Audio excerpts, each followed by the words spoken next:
নমস্কাৰ প্ৰাগনিজৰি বিশেষ সম্প্ৰচাৰলৈ মই দেৱজিৎ ভূঞা আপোনালোক সকলোকে স্বাগতম জনাইছোঁ ৰাজ্যৰ হদিয়াৰ পৰা ধুবুৰীলৈ এতিয়া দেখিবলৈ পোৱা গৈছে কা বিৰোধী আন্দোলন ৰাইজ ৰাজপথত নামি পৰিছে সকলোৰে মুখে মুখে ধ্বনিত হৈছে দেশৰ গান স্বজাতিৰ গান মাটিক ভাল পোৱাৰ গান এনে সময়ত নিশ্চিতভাৱে দেখিবলৈ পোৱা গৈছে শুনিবলৈ পোৱা গৈছে অসমৰ হদিয়াৰ পৰা ধুবুৰীলৈ ধ্বনিত হৈছে আমাৰ অতিকৈ মৰমৰ সুধাকণ্ঠ ডক্টৰ ভূপেন হাজৰিকাৰ গীতৰ ধ্বনি এক কথাত ক'বলৈ গ'লে প্ৰতিবাদকাৰীসকলৰ বাবে যেন সাহস আৰু প্ৰেৰণাৰ উৎস হৈ পৰিছে ভূপেন্দাৰ গীত আৰু ভূপেন্দাৰ সেই কালজয়ী সৃষ্টিসমূহ অসমত এক অস্থিৰ পৰিৱেশ বিৰাজ কৰি থকাৰ সময়তে আহিছে আৰু এটা খবৰ সেই খবৰ হৈছে সুধাকণ্ঠ ডক্টৰ ভূপেন হাজৰিকাৰ বহু সৃষ্টিৰাজিৰ নীৰৱ সাক্ষী কলকাতাৰ টালিগঞ্জৰ ঘৰটো নিজৰ দখললৈ নিছে পশ্চিমবংগ চৰকাৰে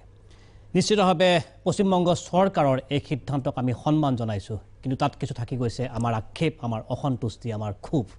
এই অসন্তুষ্টি ক্ষোভৰ এটাই হৈছে কাৰণ যে ৰাইজৰ পৰিৱৰ্তনৰ শ্লোগান দি দিছপুৰৰ গাদী দখল কৰা মুখ্যমন্ত্ৰী সৰ্বানন্দ সোণোৱালৰ চৰকাৰে কেবিনেটত ঘোষণা কৰিছিল কেবিনেটৰ সিদ্ধান্ত গ্ৰহণ কৰিছিল যে কলিকতাত থকা ভূপেন্দাৰ টালিগঞ্জৰ সেই ঘৰটো তেওঁলোকে সংৰক্ষণ কৰিব আৰু এই দিশত কিছু পৰিমাণে চৰকাৰে আগবাঢ়ি যোৱাও পৰিলক্ষিত হৈছিল কিন্তু যি কাৰণতে নহওক কিয় অসম চৰকাৰে নিজৰ অধীনত ৰাখিবলৈ সক্ষম নহ'ল ভূপেন্দাৰ বহু কালজয়ী সৃষ্টি নীৰৱ সাক্ষী সেই বিশেষ ঘৰটো আৰু অসমীয়া ৰাইজৰ আবেগ অনুভূতিক যেন কিছু পৰিমাণে সন্মান জনাবলৈ শিকা নহ'ল এই চৰকাৰখনৰ জৰিয়তে মই পুনৰবাৰ কৈছোঁ চৰকাৰে ইতিবাচক পদক্ষেপ গ্ৰহণ কৰিছিল চৰকাৰৰ এই পদক্ষেপক আমিও তেতিয়া প্ৰশংসাৰে উপচাই পেলাইছিলোঁ কিন্তু এই মুহূৰ্তত আমি চৰকাৰক প্ৰশংসাৰে উপচাই পেলাইও ক'বলৈ বাধ্য হৈছোঁ যে অৱশেষত মমতা বেনাৰ্জী জিকিল আমাৰ মুখ্যমন্ত্ৰী সৰ্বানন্দ সোণোৱাল ক'ৰবাত হাৰিল নেকি এই সকলোখিনি কথা আমি আলোচনা কৰিম আৰু নিশ্চিতভাৱে আমি আলোচনা কৰিম যে এই ঘৰটো লোৱাৰ পিছতেই আমি দেখিবলৈ পাইছোঁ পশ্চিমবংগৰ সংবাদ মাধ্যমে যথেষ্ট পৰিমাণে মমতা বেনাৰ্জীক প্ৰশংসাৰে উপচাই পেলাইছে আৰু নিশ্চিতভাৱে ক'ব পাৰি যে নিৰ্বাচনলৈ মাজত মাত্ৰ এটা বছৰ বাকী আছে পশ্চিমবংগৰ নিৰ্বাচনলৈ মমতা বেনাৰ্জীয়ে নিৰ্বাচনী ইছ্যু কৰিব নেকি ভাৰতীয় জনতা পাৰ্টি দলৰ বিপক্ষে এই বিশেষ ঘৰটোক লৈ নিশ্চিতভাৱে আপুনিও নিবিচাৰে ময়ো নিবিচাৰোঁ যে সুধাকণ্ঠক লৈ কোনোবাই ৰাজনীতি কৰক আৰু ৰাজনীতিৰ মুনাফা তেওঁলোকে আদায় কৰি গাদী দখল কৰক শাসনৰ গাদী দখল কৰক আমি সকলোখিনি কথা আলোচনা কৰিম আমাৰ আমন্ত্ৰণ ৰক্ষা কৰি ইতিমধ্যে অতিথিসকল উপস্থিত হৈছে আমি অতিথিসকলক আপোনালোকৰ আগত চিনাকি কৰি দিব বিচাৰিছোঁ আমাৰ মাজত উপস্থিত আছে সাংস্কৃতিক কৰ্মী সমাজকৰ্মী স্বপ্নলীল বড়ো আমি আপোনাক স্বাগতম জনাইছোঁ আমাৰ মাজত উপস্থিত আছে আন এগৰাকী সমাজকৰ্মী সাংস্কৃতিক কৰ্মী কলাগুৰু বিষ্ণুপ্ৰসাদ ৰাভাৰ সুযোগ্য পুত্ৰ পৃথ্বীৰাজ ৰাভা আমি আপোনাক স্বাগতম জনাইছোঁ আমাৰ মাজত উপস্থিত আছে ভূপেন্দাৰ আত্মীয় তথা ভূপেন হাজৰিকা সাংস্কৃতিক ন্যায়ৰ এগৰাকী অন্যতম কৰ্তৃত্ব মই মনীষা হাজৰিকা বাইদেউক স্বাগতম জনাইছোঁ আমাৰ মাজত উপস্থিত আছে সু লেখিকা তথা ভূপেন হাজৰিকা সাংস্কৃতিক ন্যায়ৰ এগৰাকী অন্যতম সেনাপতি মঞ্জুলা হাজৰিকা বাইদেউ আমি আপোনাক স্বাগতম জনাইছোঁ আমাৰ মাজত উপস্থিত আছে সু অভিনেত্ৰী তথা কংগ্ৰেছ দলৰ এগৰাকী মুখপাত্ৰ ববিতা শৰ্মা বাইদেউ আমি আপোনাক স্বাগতম জনাইছোঁ আমাৰ মাজত উপস্থিত আছে শাসকীয় ভাৰতীয় জনতা পাৰ্টি দলৰ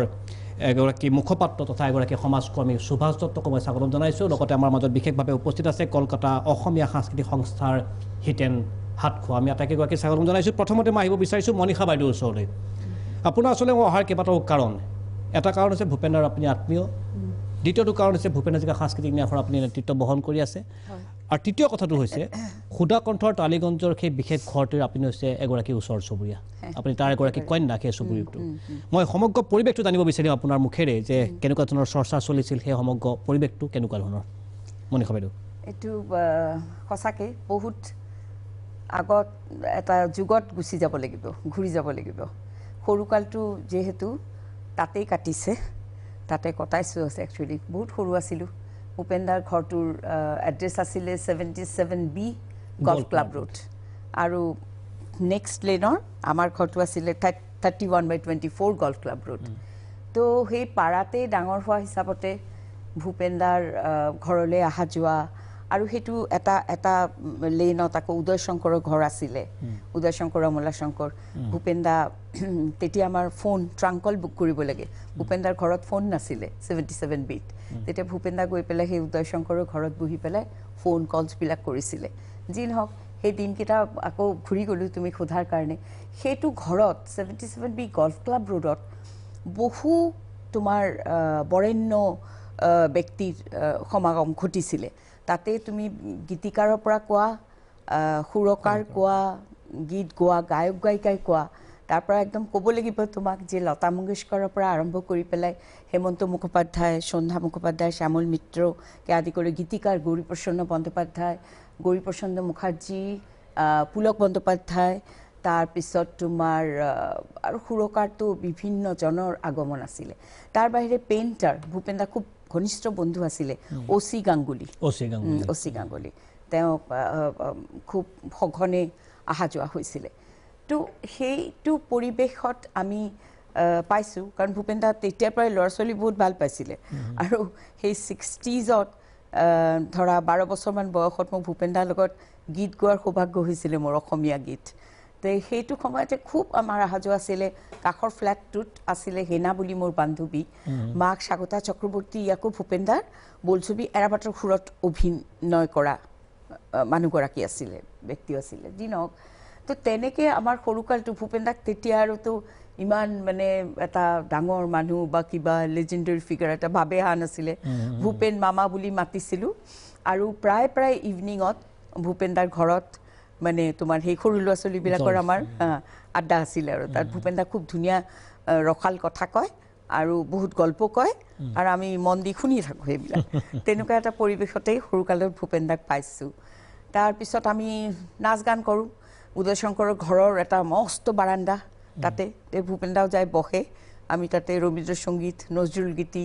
গাওঁ, নৃত্য নাটিকা হয়। এনেকুৱা এটা পৰিৱেশ আছিলে, এটা টোটেল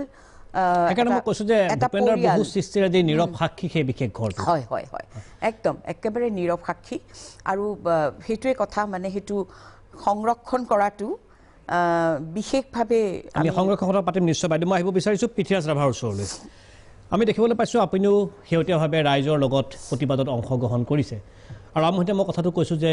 প্ৰতিবাদী ৰাইজৰ মুখে মুখে কিন্তু এই মুহূৰ্তত সুধাকণ্ঠ ডক্টৰ ভূপেন হাজৰিকাৰ গীতৰ ধ্বনি শুনিবলৈ পাইছোঁ আমি। প্ৰতিবাদকাৰীসকলৰ বাবে যেন সাহস আৰু প্ৰেৰণাৰ উৎস হৈ পৰিছে ভূপেন দাৰ সেই বিখ্যাত গীতসমূহ।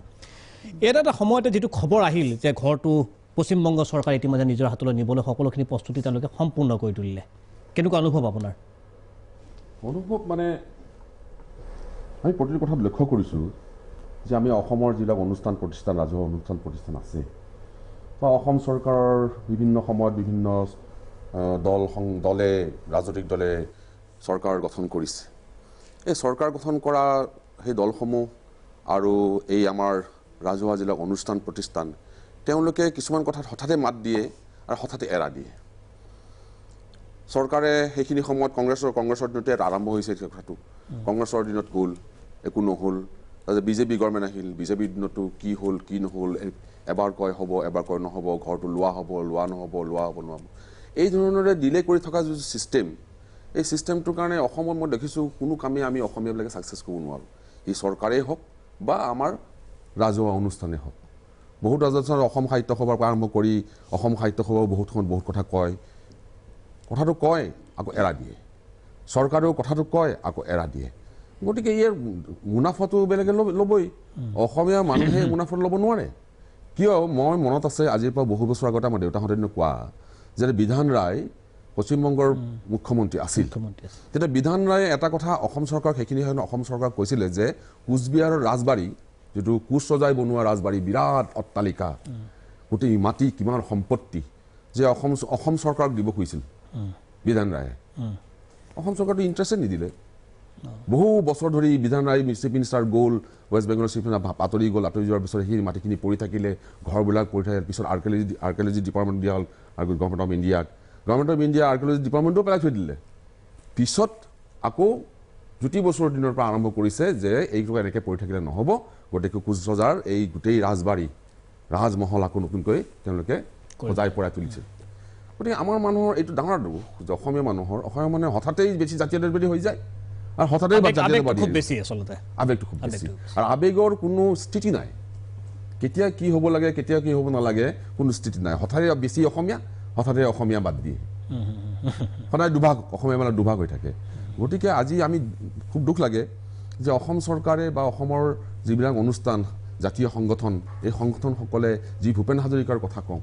যি ভূপেন হাজৰিকাৰ গান গাওঁ, ভূপেন হাজৰিকা আমাৰ জীৱনৰ, আমাৰ প্ৰতিটো অসমীয়া জাতিৰ অংগ প্ৰত্যংগ, আমাৰ তেজত ভূপেন হাজৰিকা সোমাই আছে। সেই ভূপেন হাজৰিকাৰ যি সৃষ্টিৰাজি, ভূপেন হাজৰিকাৰ বহু সৃষ্টি, বহুত মানুহক এই মণিষা বৌয়ে কোৱাৰ দৰে বহুত মানুহ ভাৰতবৰ্ষৰ পৃথিৱীৰ বহুত ডাঙৰ ডাঙৰ মনীষী ব্যক্তিসকলে য'ত সেই ঘৰটোত গৈছিল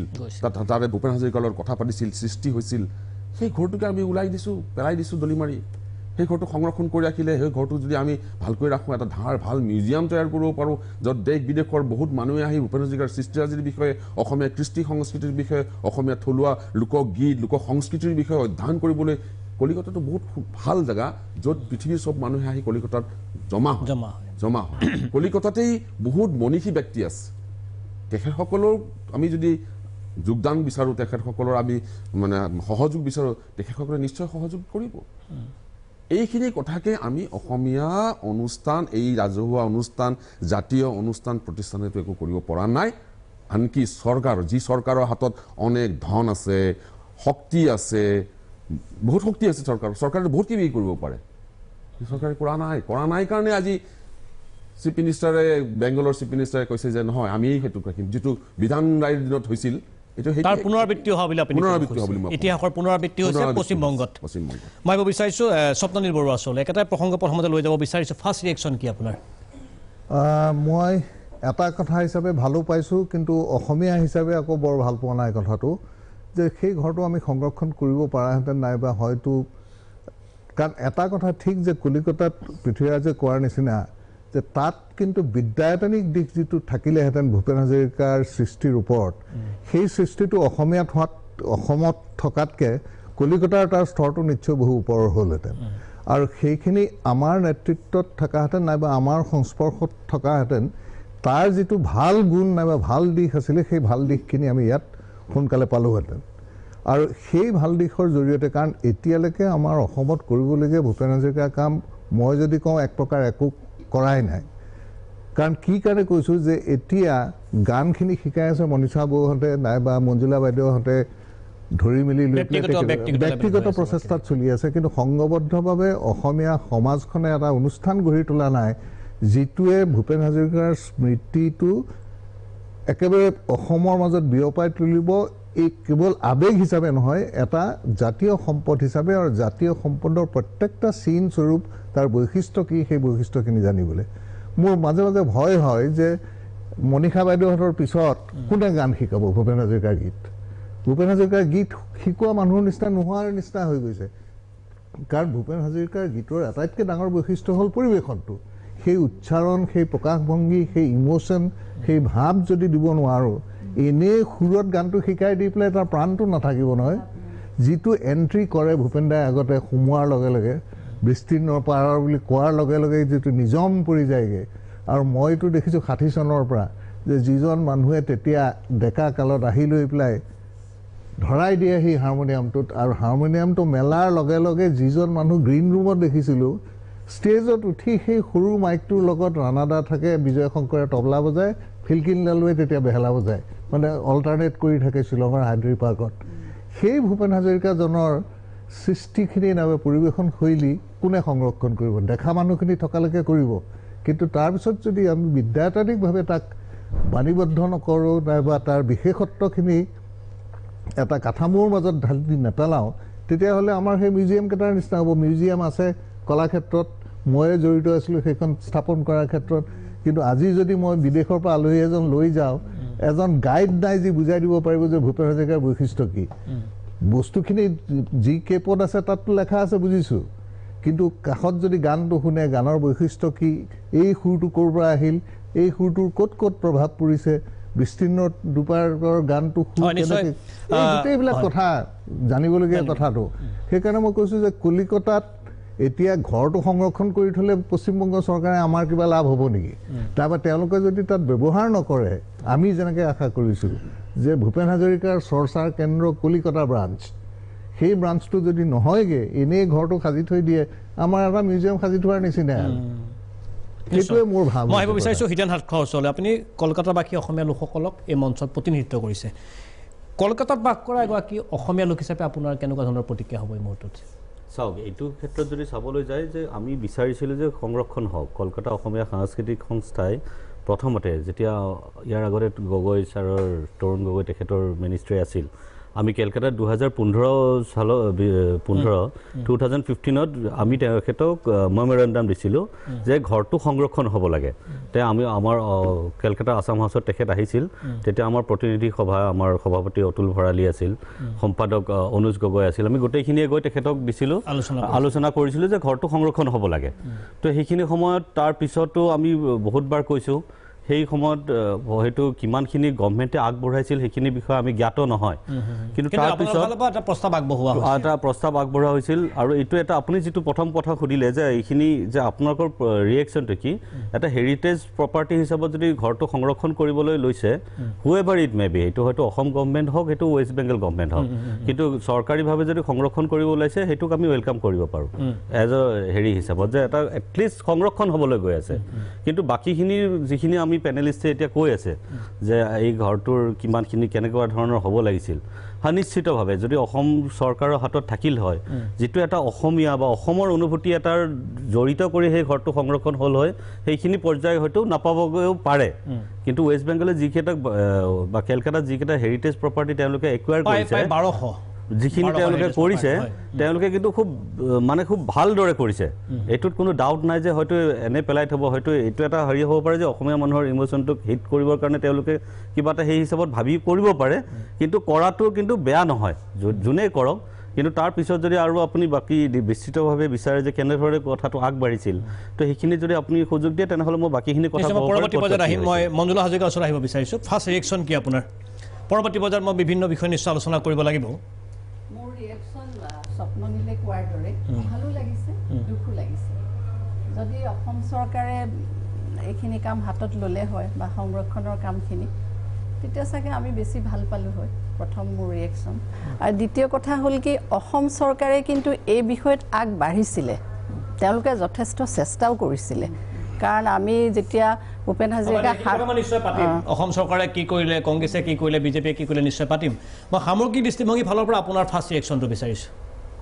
সেয়ে ভালো লাগিছে, দুখো লাগিছে। যদি ভালদৰে সংৰক্ষণ কৰে আগৰ বক্তাসকলে কোৱাৰ দৰে, তেতিয়াহ'লে অতি ভাল কথাই হ'ব যদি ভালদৰে কৰে। কিন্তু অসমীয়াৰ আমাৰ অসম চৰকাৰৰ হাতত থকা হ'লে বেছি ভাল লাগিলে, নিশ্চয় বেছি ভাল লাগিলে হয়। তাকে ববিতা শৰ্মাক মই সুধিব বিচাৰিছোঁ। ফাৰ্ষ্ট ৰিয়েকশ্যন হিচাপে মই এইটোৱে ক'ব খোজোঁ যে ঘৰটো যিহেতু ভূপেন দাৰ, আৰু ভূপেন দা আমাৰ কিমান আপোন, সেই হিচাপে প্ৰথম ৰিয়েকশ্যনটো হ'ব যে দুৰ্ভাগ্যজনক যে আমাৰ হাতৰ পৰা সেই ঘৰটো আঁতৰি গ'ল। আৰু কিয় তেওঁলোকে আৰু চেষ্টা কৰিব নোৱাৰিলেহেঁতেন নেকি? মই যিমান দূৰ জানো, লক্ষীনাথ বেজবৰুৱাৰ ঘৰটো যি উৰিষ্যাত আছিলে, সেইটো হৈছে চৰকাৰ, উৰিষ্যাৰ যি চৰকাৰ আছে তেওঁলোকৰ লগত এটা আণ্ডাৰষ্টেণ্ডিং কৰি 50 লাখ তেওঁলোকে দিছে, আমাৰ চৰকাৰে, আমাৰ মানে যি আমাৰ এতিয়া অসম চৰকাৰ, তেখেতসকলে 50 লাখ দিছে। ঠিক তেনেধৰণৰ এটা আণ্ডাৰষ্টেণ্ডিং কৰিব নোৱাৰিলেহেঁতেন নেকি অসম চৰকাৰে? গতিকে সেইটো কিয়, মই ভাবোঁ যে বিষয়াসকলে আৰু তৎপৰ হ'ব লাগিছিল। বিষয়াসকলৰ হাতত সাধাৰণতে এইবোৰ কথা থাকে, স্বপ্নীল বৰুৱা ডাঙৰীয়া ভালকৈ জানিব। কাৰণ সদিচ্ছা বহুতৰ থাকিলেও সাধাৰণতে ব্যুৰ'ক্ৰেটিক মেৰপাকত বহু সময়ত কামবোৰ হৈ নুঠেগৈ। গতিকে এইবোৰত অকণমান পলিটিকেল উইল থাকিলেও পলিটিকেল উইল সাধাৰণতে কেতিয়াবা গৈ নাপায়গৈ, আৰু সেইবিলাকত সেইকাৰণে সজাগ হ'ব লাগে। যি চৰকাৰে নাথাকক কিয়, সেয়া কংগ্ৰেছ চৰকাৰে হওক, বিজেপি চৰকাৰে হওক, যি পাৱাৰত থাকে তেওঁলোকে কিন্তু এইবিলাকত সজাগ হৈ কাম কৰিব লাগে। নিশ্চয়। মই সুভাষ দত্তৰ ওচৰলৈ আহিম। আপুনি ভাৰতীয় জনতা পাৰ্টি দলৰ এগৰাকী সন্মানীয় মুখপাত্ৰ, তাতকৈ আগত কিন্তু আপুনি এগৰাকী অসমৰ যুৱক, অসমীয়া যুৱক। আপোনাৰ ফাৰ্ষ্ট ৰিয়েকশ্যনটো মই জানিব বিচাৰিম। এগৰাকী অসমৰ সন্তান হিচাপে চাওক, ভূপেন দা হ'ল আমাৰ সমগ্ৰ দেশৰে সম্পদ, আৰু আমি অসমীয়া সমাজত ভূপেন দাক যেনেকৈ আমি যিটো স্থান, ভাৰতবৰ্ষৰ বেলেগ বেলেগ ৰাজ্যবিলাকতো ভূপেন দাৰ ঠিক সেইদৰে আদৰটো আছে। আৰু অসমীয়া সমাজখনে যিদৰে ভূপেন দাক আমি আদৰ কৰোঁ বা ভূপেন দাৰ সৃষ্টিৰাজিক আমি সংৰক্ষণৰ কথাখিনি আমি কৈছোঁ, ঠিক তেনেকৈ ভূপেন দা কেৱল কলকাতাই নহয়, সমগ্ৰ বাঙালী সমাজখনৰ মাজতো তেখেতৰ বিশেষ জনপ্ৰিয়তা আছে। আৰু সেইকাৰণে হয়তো আজি পশ্চিমবংগ চৰকাৰে এই ঘৰটো সংৰক্ষণৰ কাৰণে আজি তেখেতলৈ লিষ্টেড কৰিছে। কিন্তু এতিয়া কথাটো হৈছে যে মই ইয়ালৈ যেতিয়া আহিছোঁ, আহি থাকোঁতে মোক গাড়ীত আহি থাকোঁতে মোক এজনে সুধিছে যে ভূপেন দাক যিখন চৰকাৰে ভাৰত ৰত্ন প্ৰদান কৰিছে, মৰণোত্তৰভাৱে ভাৰত ৰত্ন প্ৰদান কৰিছে আমাৰ ভাৰতীয় জনতা পাৰ্টীৰ চৰকাৰে, আৰু এই চৰকাৰখনে আজি ভূপেন্দাৰ যিটো ঘৰ টালিগঞ্জৰ যিটো ঘৰ এই ঘৰটোৰ সংৰক্ষণৰ কাৰণে কোনো চেষ্টা নকৰিলে নেকি এতিয়া কথাটো হৈছে যে চৰকাৰৰ ফালৰ পৰা যিখিনি চেষ্টা কৰিবলৈ চৰকাৰে কৰিছে আৰু ইতিমধ্যে আমাৰ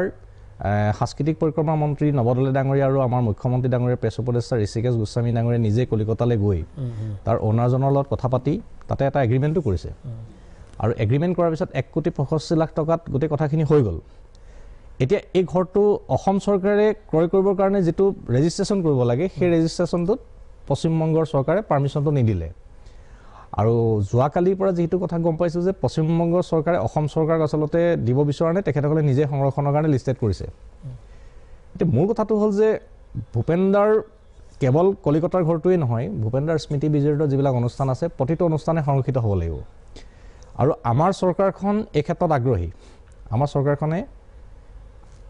ভূপেন্দাৰ যিখিনি প্ৰপাৰ্টি আছে আজি আমাৰ কুঠৰীৰ ঘৰটোৱেই হওক নিজৰাপাৰৰ ঘৰেই হওক বা ভূপেন্দাৰ স্মৃতি বিজড়িত যিবিলাক এইবিলাক অনুষ্ঠান আৰু এই অনুষ্ঠানবিলাক সংৰক্ষণ কৰাটো চৰকাৰৰ দায়িত্ব আমাৰ সমাজখনৰ দায়িত্ব আৰু এই ঘৰটো সংৰক্ষণৰ কাৰণে সেইকাৰণে অসম চৰকাৰৰ ফালৰ পৰা ইচ্ছা কৰি যিখিনি কাম আগবঢ়াইছিল ইতিমধ্যে অসম চৰকাৰৰ মুখ্য সচিব ডাঙৰীয়া এখন পশ্চিমবংগ চৰকাৰলৈ এখন পত্ৰ প্ৰেৰণ কৰিছে কিন্তু তেখেতসকলৰ ফালৰ পৰা ৰেছপন্সটো আমাৰ অসম চৰকাৰ নাপালে আৰু যিটো কথা কোৱা হৈছে যে ব্যুৰ'ক্ৰেটিক হয় আমাৰ ৰাজ্য চৰকাৰৰ কেইবাজনো বিষয়াই ইতিমধ্যে তেখেতসকলৰ লগত যোগাযোগ কৰিছে আৰু মুখ্য সচিব ডাঙৰীয়া নিজেও মাননীয় মুখ্যমন্ত্ৰী ডাঙৰীয়াৰ নিৰ্দেশত ইতিমধ্যে পত্ৰখন প্ৰেৰণ কৰাৰ উপৰিও তেখেতসকলৰ লগত অভাৰ টেলিফোনিক কনভাৰচেশ্যনো হৈছে কিন্তু আজি এই গোটেই কামখিনি সম্পন্ন হোৱাৰ আশা কৰি থকাৰ সময়তে যিটো খবৰ আহিছে এই খবৰটোৱে আচলতে দুটা সেন্টিমেন্ট আহে যে ঘৰটো যদি পশ্চিমবংগৰ যদি চৰকাৰে সংৰক্ষণ কৰে খুবেই ভাল মোৰ মতে কাৰণ এই ঘৰটো সংৰক্ষণ হ'ব লাগে কিন্তু এনেকুৱা হ'ব নালাগে আজি চাওক আজি আমাৰ মহাপুৰুষ শ্ৰীমন্ত শংকৰদেৱৰ স্মৃতি বিজড়িত যিখন মধুপুৰ সত্ৰ এখন এতিয়াও পশ্চিমবংগত আছে পশ্চিমবংগৰ সেই সত্ৰখনত কিন্তু অসম চৰকাৰে যথেষ্টখিনি তত্ত্বাৱধান অসম চৰকাৰ তত্ত্বাৱধান চলি আছে আৰু পশ্চিমবংগৰ চৰকাৰে কিন্তু আজি মধুপুৰ সত্ৰৰ যিটো ইলেক্ট্ৰিচিটিৰ যিটো কানেকশ্যন এই কানেকশ্যনটো কমাৰ্চিয়েল কৰি থৈ দিয়াৰ কাৰণে আজি আমাৰ সত্ৰখনে বহুত পইচা ভৰিব লগা হয়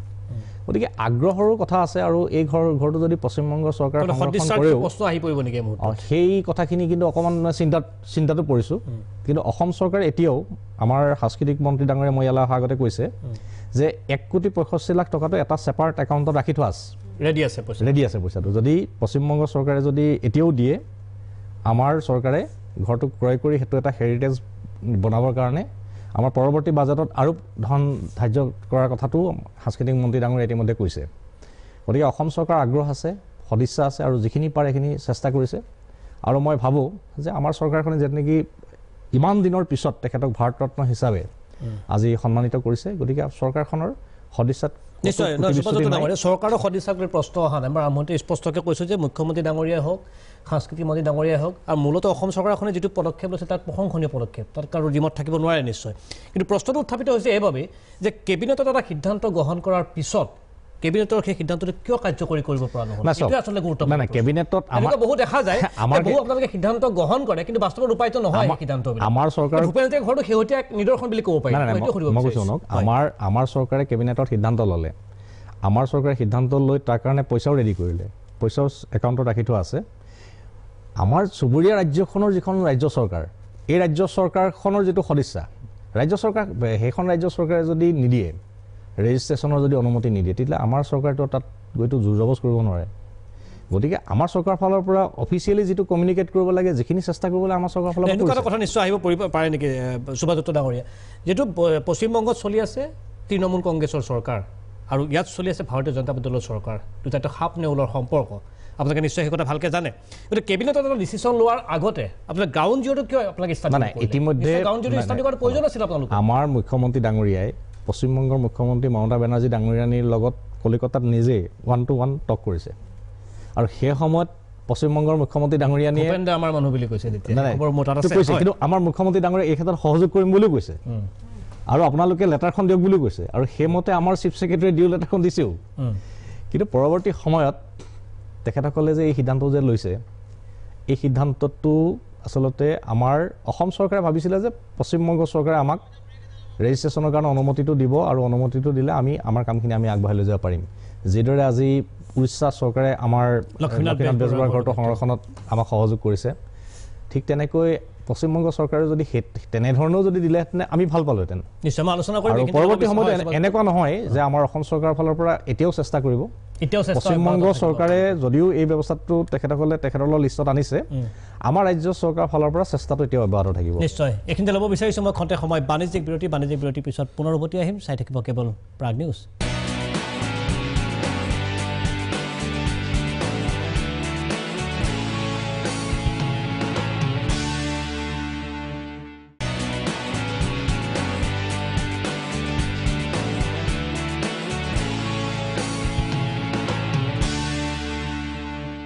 খন্তে সময় বাণিজ্যিক বিৰতিৰ পিছত মই দেৱজিৎ ভূঞাই পুনৰ আপোনালোকক বিশেষ অনুষ্ঠানলৈ স্বাগতম জনাইছোঁ মই আহিব বিচাৰিছোঁ হিতেন হাতখোৱাৰ ওচৰলৈ আপুনি নিশ্চয় কলিকতাত থকা এগৰাকী অসমীয়া লোক এটা সংস্থাক আপুনি ৰিপ্ৰেজেণ্ট কৰি আছে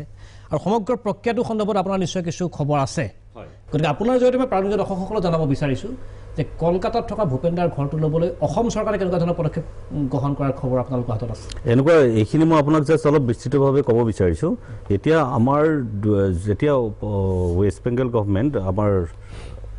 প্ৰেজেণ্ট CMA যেতিয়া আপোনাৰ কেলকাতা ভিজিট কৰিছিল এখন বৰ্ডাৰ হেৰিৰ ওপৰত আপোনাৰ সিকিউৰিটিৰ ওপৰত ইণ্টাৰনেশ্যনেল বৰ্ডাৰ সিকিউৰিটিৰ ওপৰত কেলকাতাত মিটিং হৈছিল কেইবাগৰাকীও মুখ্যমন্ত্ৰী উপস্থিত আছিল বৰ্ডাৰ বাংলাদেশৰ বা সেই বৰ্ডাৰ সিকিউৰিটি যিখিনি মুখ্যমন্ত্ৰী তত্ত্বাৱধায়ক মুখ্যমন্ত্ৰী তেওঁলোক তাতে উপস্থিত আছিল আৰু তাতে কলকাতাত আমাৰ মুখ্যমন্ত্ৰী ডাঙৰীয়া অসমৰ মুখ্যমন্ত্ৰী ডাঙৰীয়া কলকাতাৰ ৱেষ্ট বেংগল মুখ্যমন্ত্ৰী ডাঙৰীয়া তেখেতে ব্যক্তিগতভাৱে যেনেকৈ তেখেতে অলৰেডি ক'লে যে সুভাষ দত্ত ছাৰে যেনেকৈ ক'লে তেখেতে নিজেই তেওঁলোক ৰিকুৱেষ্ট কৰিছিল যে দিদি আমি কিন্তু ঘৰটো আমি সংৰক্ষণ কৰিব বিচাৰোঁ তো তেতিয়া লগে লগে তেওঁ স্বতঃস্ফূৰ্তভাৱে তেওঁৰ মুখৰ পৰা যিটো বাণী ওলাইছিল যে ভূপেন্দা কি আপোনাদেৰ ভূপেন্দাটো আমাদেৰ তো সেনেকুৱা ধৰণৰ এটা লগে লগে তেওঁ তেতিয়া যোন আপোনাৰ এতিয়া যিটো আপোনাৰ মিউনিচিপালিটি মিনিষ্টাৰ আছে ফিৰহাদ হাকিম তো তেখেতক ববি তেওঁৰ নিকনেম ববি তো ক'লে লগে লগে তেখেত ববি হাকিম আছিল তাতে তো ক'লে ববি তুমি এখানে এসো তুমি জিনিসটা দেখো যে ভূপেন হাজৰিকাৰ এই জিনিসটা কি রকম হয় এটা সংরক্ষণ করতে হবে তো সেইটোত কিন্তু তেওঁলোকে লিডটো লৈ ল'লে তো সেইখিনিত লিডটো লৈ পেলাই তেতিয়া আমাৰ যি কলকাতা অসমীয়া সাংস্কৃতিক সংস্থাৰ আমাৰ জেনেৰেল সেক্ৰেটাৰী অনুজ গগৈ তেখেতক দায়িত্ব ল'লে তেওঁলোকৰ মানে গভৰ্ণমেণ্টৰ ফালৰ পৰা যোগাযোগ হ'ল আৰু তেওঁলোকে কিছুমান বেকআপ বিচাৰিলে যে এইটোৰ কাৰণে কি কি আগতে হৈছিল যে গভৰ্ণমেণ্টক কিবা মেমৰেণ্ডাম দিয়া হৈছিল নেকি আমি অলৰেডি আমি অসমৰ ফালৰ পৰা কি গৈছিল সেইখিনি মই জ্ঞাত নহয় কিন্তু ৱেষ্ট বেংগলৰ ফালৰ পৰা আমাৰ এছ'চিয়েশ্যনে কাছাই অলৰেডি এখন মেমৰেণ্ডাম ৱেষ্ট বেংগল গভৰ্ণমেণ্টক দি থৈছিলে তাৰপিছত আপোনাৰ 2018 আমাৰ আছুৰ প্ৰতিনিধি সভা গৈছিল ইয়াৰ পৰা প্ৰতিনিধি টীম এটা গৈছিল অল আছাম ষ্টুডেণ্ট ইউনিয়নৰ তাতে AGS বা এনেকুৱা চেণ্ট্ৰেল কমিটিৰ মানুহ ল'ৰাখিনি গৈছিল এটালৈ তাতে আমিও আছিলোঁ তেওঁলোকৰ লগত তেওঁলোকে এখন মেমৰেণ্ডাম ৱেষ্ট বেংগল গভৰ্ণমেণ্টক দিছিল আপোনাৰ থ্ৰু দিছে হয়তো মই নহয় মই তাতে কি কি হৈছিল সেইখিনি হেৰি হিচাপত কৈছোঁ তো সেই হিচাপত তেওঁলোকে এখন দিছিলে আৰু তাৰ পিছত যেতিয়া আমাৰ মুখ্যমন্ত্ৰী ডাঙৰীয়াই অনুৰোধ কৰিলে তেতিয়া আমাৰ আপোনাৰ চিফ সেক্ৰেটাৰীয়ে ৱেষ্ট বেংগলৰ চিফ সেক্ৰেটাৰীলৈ এখন চিঠি লিখিছিলে আৰু সেই চিঠিখনৰ লগতে যেহেতু গোটেইখন চিঠি অসমীয়াত আছিল বা ইংৰাজীত আছিল তো সেইটোৰ কাৰণে তেওঁলোকে বিচাৰিলে যে আমাক এটা বুলেট পইণ্ট কৰি দিয়ক যে যিকেইটা পইণ্ট আপোনালোকে লিখিছে যেহেতু অসমীয়াত আছে আপোনালোকে বেংগলীত ট্ৰান্সলেট কৰি দিয়ক তো সেইখিনিত আমাক সহযোগিতা কৰিছিল দেৱাশীষ চক্ৰৱৰ্তী যি সেই সময়ত আছাম হাউচৰ TADM আছিল trade adviser and director of movement যিটো অসম চৰকাৰৰ উচ্চতম অধিকাৰী কলিকতাত তো তেওঁ গোটেইখিনি হেল্প কৰি আমি এটা বেংগলী লিপিবদ্ধ কৰি এটা টোকা CMলৈ পঠোৱা হৈছিল তাৰপিছত CMে সেইটোক অ'কে কৰি পেলাই সেইটো তেতিয়া যিহেতু কলিকতাত আছে গতিকে এইটো KMCৰ আণ্ডাৰত আহে কলকাতা মিউনিচিপালিটি কৰ্পৰেশ্যন তো কলকাতা মিউনিচিপালিটি কৰ্পৰেশ্যনলৈ সেইটো ফৰৱাৰ্ড কৰা হ'ল যেতিয়া ফৰৱাৰ্ড কৰাৰ পিছত যেতিয়া আপোনাৰ বাকী গোটেইখিনি কথা হ'ল টেক্স গোটেইখিনি ক'ব লাগিব তো তাতে যেতিয়া টেক্স এছেছমেণ্টত যেতিয়া ঘৰটোৰ যেতিয়া ৰিকুৱাৰমেণ্টটো দিয়া হ'ল টেক্স এছেছমেণ্টৰ কাৰণে যেতিয়া যোৱা হ'ল যে কি টেক্স আহিব টেক্স নিদিলে আপুনি ঘৰটো ক্ৰয় কৰিব নোৱাৰে যেতিয়া টেক্স এছেছমেণ্টত গ'ল ইটছ শ্বয়িং ব্লক যে সেই ঘৰটোৰ কোনো হেৰিটোৱে নাই এই গোটেই এছেছমেণ্টটোৱে ব্লক হৈ আছে গতিকে কিবা এটা প্ৰশ্ন থাকি গৈছে সেই বিশেষ বস্তুটো মই আহিব বিচাৰিছোঁ মনীষা হাজৰিকাৰ ওচৰলৈ আপোনালোকেও ভূপেন হাজৰিকা সাংস্কৃতিক ন্যাসৰ তৰফৰ পৰা কিছু পদক্ষেপ হাতত লৈছিলে সম্পৰ্কে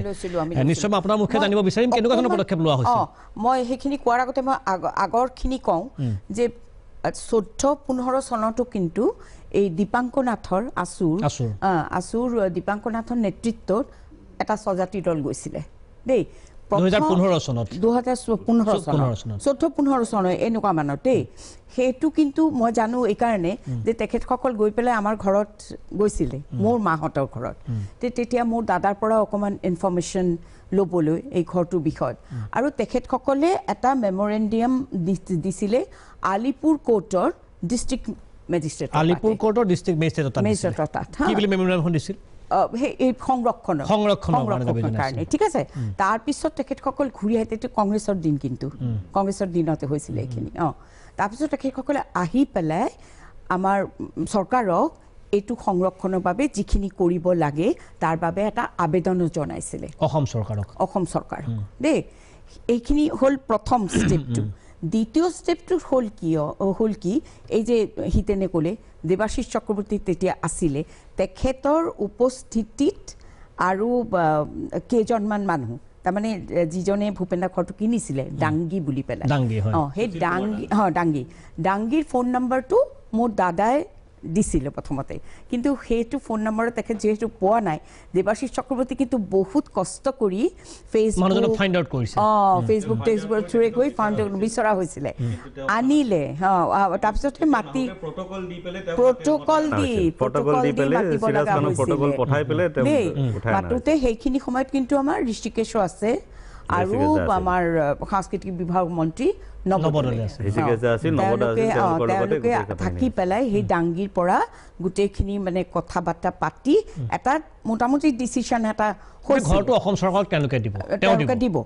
তাৰপিছত আমি 17 চনতে আমাৰ ন্যাসৰ ফালৰ পৰা ভূপেন্দ্ৰাৰ এয়া পাতিব গ'লো জন্মদিন কৰিবলৈ গ'লো সেইখিনি সময়ত আমি আমাৰ ফালৰ পৰা ন্যাসৰ ফালৰ পৰা আৰু কলকাতাৰ যিটো আমাৰ অসমীয়াৰ যিটো সংস্থা সেই কলকাতাৰ আমি গোটেইবিলাকে মিলি পেলাই আমি আকৌ মেমৰেণ্ডাম দিছিলোঁ আৰু আমি ইভেন আমাৰ কালচাৰেল মিনিষ্টাৰ ইন্দ্ৰনীল সেনগুপ্তৰ ইন্দ্ৰনীল সেনকো কৈছিলোঁ এই কথাটো তেতিয়া তেখেত যিহেতু তেওঁ সাংস্কৃতিক বিভাগৰ মন্ত্ৰী আছিলে তেতিয়া তেখেতে কৈছিলে বাপা এটাতো খুব বড় কথা একটা হ্যাঁ এটা তো উচিত আমাদের কৰাটা উচিত মোৰ এতিয়াও মনত আছে আচ্ছা যি নহওক তাৰপিছত তেখেতৰ থ্ৰুৰে আমি আকৌ মমতা বেনাৰ্জী মুখ্যমন্ত্ৰীৰ ওচৰত যাতে কথাটো গৈ পায় আমি দিছিলোঁ মেমৰেণ্ডাম দেই এই অনুজৰ কথা যে ক'লে অনুজ এই নবান্ন বুলি কয় সেইখিনি নবান্নত কাম কৰিছিলে তাৰপিছতে আমি যেতিয়া 17 চনৰ কথা এইটো আমি জন্মদিনত যে গ'লোঁ তেতিয়া আমি আমাৰ ফালৰ পৰা যিখিনি কৰিলোঁ আৰু ডাংগীক আনি পেলাই দেৱাশিষ চক্ৰৱৰ্তী এওঁলোকে চবেই মিলি পেলাই এটা আলোচনা কৰি পেলাই যে আমি এইটো ঘৰটো আপুনি দি দিয়ক প্ৰচেষ্টাটো আগবঢ়াইছিল আৰু তাৰপিছৰখিনি হিতেনে ক'লে যে আমাৰ এই যে ঘৰটো সংৰক্ষণ কৰাৰ কথাটো কিন্তু বহুদিন পুৰণা কথাই আছিল তেতিয়া ভূপেন্দ্ৰই জীয়াই আছে আমাৰ ইজেডচিচিৰ ডাইৰেক্টৰ এজন আছিলে মোৰে বেটছমেট অনুপ মতিলাল বুলি তেখেত এতিয়া ৰবীন্দ্ৰ তীৰ্থ নামৰ যিটো চল্ট লেকত আছে তাৰ তেওঁ ডাইৰেক্টৰ এতিয়া ৰিটায়াৰ কৰাৰ পিছত তেওঁ কিন্তু তেতিয়াই কৈছিলে যে আপোনালোকৰ ভূপেন হাজৰিকাৰ কিন্তু ইয়াত আমাৰ যেনেকৈ বেংগলৰ গান নাচ গানত নাইবা কৃষ্টিটোত তেখেতৰ অৰিহণা আছে তেখেতৰ অসমতো অৰিহণা আছে আৰু সমন্বয়ৰ প্ৰতীক হিচাপে তেখেতৰ ঘৰটো কোনোটা কালত পৰৱৰ্তী কালত কিন্তু এটা অনুষ্ঠান হিচাপে গঢ়িব লাগে বুলি তেতিয়াই কিন্তু তেওঁলোকৰ আলোচনা এটা ইষ্টাৰ্ণ জ'নাল কালচাৰেল চেণ্টাৰত হৈছিল এই সময় আহিব বিচাৰিছোঁ মঞ্জুলা হাজৰিকাৰ ওচৰলৈ যে ভূপেন হাজৰিকা সাংস্কৃতিক ন্যাস সৰু অসম ছাত্ৰ সন্থাকে আদি কৰি বিভিন্ন দল সংগঠনে চৰকাৰৰ ওচৰত হেঁচা প্ৰয়োগ কৰিলে আৰু পৰৱৰ্তী পৰ্যায়ত সৰ্বানন্দ সোণোৱালে এটা ইতিবাচক পদক্ষেপ গ্ৰহণ কৰিছিলে এই কথাটো অপ্ৰিয় হ'লেও সত্য এই মুহূৰ্তত আৰু আজি যেতিয়া বাতৰি কাকতত বা টেলিভিশ্যনত এই খবৰ বিয়পি পৰিল যে আপোনাক অসম চৰকাৰৰ ফালৰ পৰা মুখ্যমন্ত্ৰী ডাঙৰীয়াৰ প্ৰেছ এডভাইজাৰ ঋষিকেশ গোস্বামীয়ে টেলিফোন কৰি কিছু খবৰ জানিবলৈ দিছে এক টক শ্ব'লৈ অহাৰ আগতে মোৰ যিখিনি খবৰ আছে মই অকণমান কি কথা হ'ল আৰু মুখ্যমন্ত্ৰী ডাঙৰীয়াৰ কি বক্তব্য মই অকণমান জানিব বিচাৰিম আপোনাৰ জৰিয়তে ক'লে অলৰেডি সুভাষ দত্ত তথাপি আপোনাৰ মুখে মই জানিব একেখিনি কথাই খালি কৈছে যে মমতা বেনাৰ্জীয়ে আমাৰ মুখ্যমন্ত্ৰী ডাঙৰীয়াক সহযোগ কৰিম বুলি কৈছিলে ঘৰটো ক্ৰয় সেইখিনিয়ে মোক জনাইছিল কিন্তু পিছত বাকীখিনিতো ক'লে আৰু মোৰ ক'বলগীয়া বিশেষ নাই গোটেইখিনি কথা হিতেন আৰু এখেতে ক'লে চৰকাৰী ফালৰ পৰা কিন্তু মই এটা কথা খুব মানে এইটো হেৰিভাৱে কওঁ যে এই চৰকাৰৰ এই ঘৰটো লৈ কিবা এটা কৰাৰ সদিচ্ছা আছিলে দেই সেইটো মানে আমি হেৰি কৰিলে নহ'ব অস্বীকাৰ কৰিব নোৱাৰোঁ কাৰণ আমি যেতিয়া আগবাঢ়িছিলোঁ ন্যাসৰ ফালৰ পৰা তেওঁলোকে চেষ্টা দিয়া দেখিছে এনেকুৱা হ'ল নেকি যে ঘৰটো লোৱাৰ আগত হয় এটা কাৰ্যকৰী হোৱাৰ আগত চৰকাৰে ইমান বেছি পাব্লিচিটি কৰিলে ভূপেন হাজৰিকাৰ নামটো লৈ তেওঁলোকে প্ৰেছ কনফাৰেঞ্চ কৰিলে তেওঁলোকে কেবিনেটৰ সিদ্ধান্ত ৰাজহুৱা কৰিলে যাৰ কাৰণেতো মমতা বেনাৰ্জী সচকিত হৈ পৰিল যে এনেকুৱা যদি এটা ধাৰণাত গৈ থাকে তেতিয়াহ'লে চৰকাৰখনে ভূপেন হাজৰিকাৰ নাম লৈ ভোট জনোৱাৰ এটা চেষ্টা চলোৱা বুলি সন্দেহ প্ৰকাশ কৰিব পাৰে তেওঁলোকে আজি এখন ৰাইভেল চৰকাৰ চলি আছে এটা বিপদজনক চৰকাৰ চলি আছে গতিকে সেই সুযোগটো হয়তো মমতা বেনাৰ্জীয়ে সৰ্বানন্দ সোণোৱালক দিব নিবিচাৰিলে হ'ব পাৰে মেবি কিন্তু মই এটা কথা ইয়াতে কওঁ যেতিয়া ভূপেন দাৰ আমি মানে লৈ আহিছিলোঁ মহাপ্ৰয়াণৰ পিছত বম্বেৰ পৰা তেতিয়া মমতা বেনাৰ্জী ডাঙৰীয়ানীয়ে খুব ইচ্ছা কৰিছিলে ভূপেন দাক অলপ সময় কলিকতাত লৈ আহিছিলোঁ তেতিয়া আমাৰ অসম চৰকাৰৰ যিসকল গৈছিলে বিষয়ববীয়া তেওঁলোকক খুব অনুৰোধ কৰিছিলে কিন্তু তেওঁলোকে সেইটো নকৰিলে সেইকাৰণে অকণমান কিন্তু তেখেত ক্ষোভিতও আছিলে যে আমাৰ ভূপেন দা আমাৰো ভূপেন দা হয় ভাৰতবৰ্ষৰ ভূপেন দা অকল আমাৰেই নহয় কিন্তু সেইটো অনুমতি প্ৰদান তেতিয়া নকৰিলে আৰু দুখ পাইছিলে আৰু সেই ক্ষোভটো আমি দেখা পাইছিলোঁ যেতিয়া আমি ভূপেন দাৰ জন্ম দিৱসটো সমন্বয় দিৱস হিচাপে পালন কৰিব গ'লোঁ কলিকতাত তেতিয়া তেওঁলোকৰ পশ্চিমবংগৰ চৰকাৰৰ যেতিয়া নিমন্ত্ৰণ কৰিলোঁ তেওঁলোকৰ ফালৰ পৰা কিন্তু কোনো নাহিলে সেইখিনিতে মোৰ এনেকুৱা এটা বোধ হয় দেই মোৰ ব্যক্তিগত হেৰিহে কৈছোঁ এইটো বোধ কৰোঁ ক'ৰবাত এটা ক্ষোভো আছিল আৰু ভূপেন দা যে তেওঁলোকৰ সেইটো এটা জনাবৰ কাৰণে তেনেকুৱা ধৰণৰ কাম কৰিলে বুলি ভবাৰ কিছু থাকে বুলি আপুনি ক'ব খুজিছে হয় আলোচনা কৰি থাকিম কিন্তু এইখিনিতে ল'ব বিচাৰিছোঁ খন্তেক সময় বিৰতিৰ পিছত পুনৰ প্ৰাগ নিউজৰ বিশেষ অনুষ্ঠান চাই থাকিব কেৱল প্ৰাগ নিউজ